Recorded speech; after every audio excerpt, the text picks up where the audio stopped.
मोदी सरकार। सर ये आपका जाहिर निषेध ये जाहिर निषेध क्यों है, क्यों आज पूरी कांग्रेस पार्टी यहाँ इकट्ठी हुई है सर?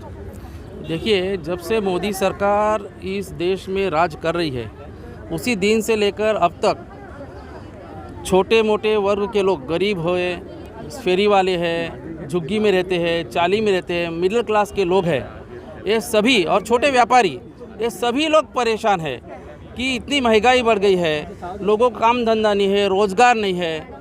और जो ख़ास तौर पे जो हमारे महिला वर्ग के लोग हैं उनको भी काफ़ी, सभी को तकलीफ है कि आज गैस का जो भाव है वो 60 रुपये था, 60 रुपये से आज 103 रुपये तक हो गया।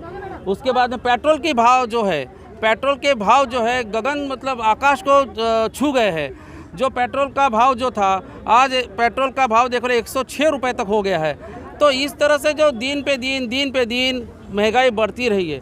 और पहले जो बीजेपी के जितने भी लोग नेता थे, थोड़ी भी महंगाई बढ़ जाती थी तो तुरंत रास्ते पर उतर के आंदोलन करते थे, इस्तीफा की मांग करते थे, सरकार को बदनाम करते थे। अभी वही सत्ता में आए हैं, फिर भी कोई भी बीजेपी का नेता सामने आके जनता के साथ खड़ा नहीं हो रहा है।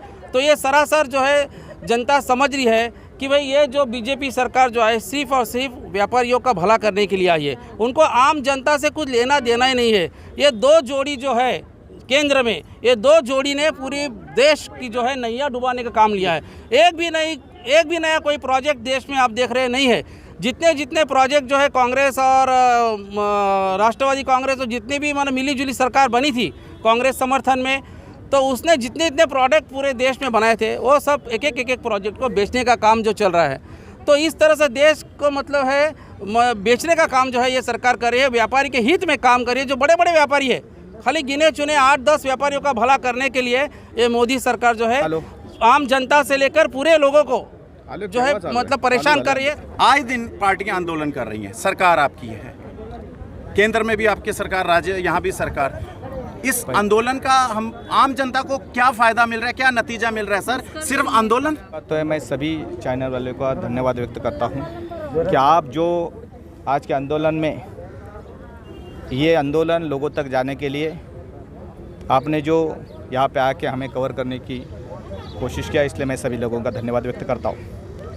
आज का आंदोलन जो करने का मकसद मेरा मेन जो है ये था कि रसोई गैस है, खाद्य तेल है, या रोज़ बढ़ती हुई पेट्रोल डीजल के भाव है, या अलग अलग वस्तुओं की महंगाई हो, जो भी सरकार, ये जो सरकार रहती है, केंद्र से रसोई गैस हो, पेट्रोल डीजल हो, उसकी रोज़ बढ़ोतरी हो रही है। और आम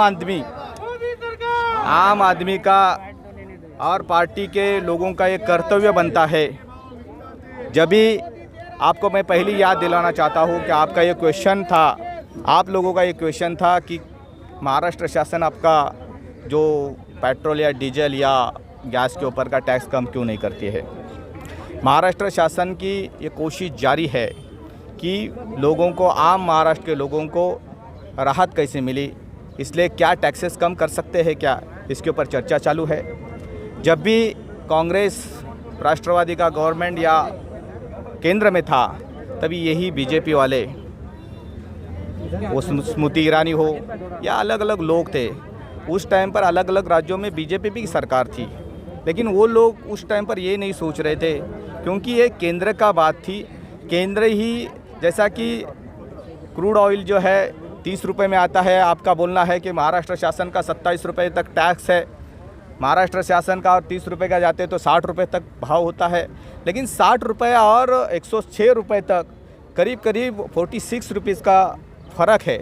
और जब महाराष्ट्र कोई भी स्टेट का सरकार हो, वो अपना सरकार चलाता है, जैसा लोकल बॉडी गवर्नमेंट होती है, महानगर पालिका होती है, वो अपना गवर्नमेंट चलाती है, और जो ऊपर केंद्र शासन चलती है, उन्होंने अपना टैक्स कम से कम लगाना चाहिए और ज़्यादा से ज़्यादा, क्योंकि जो भी स्टेट गवर्नमेंट है वो अपना राज्य चलाती है, सक्षम रहती है। जैसा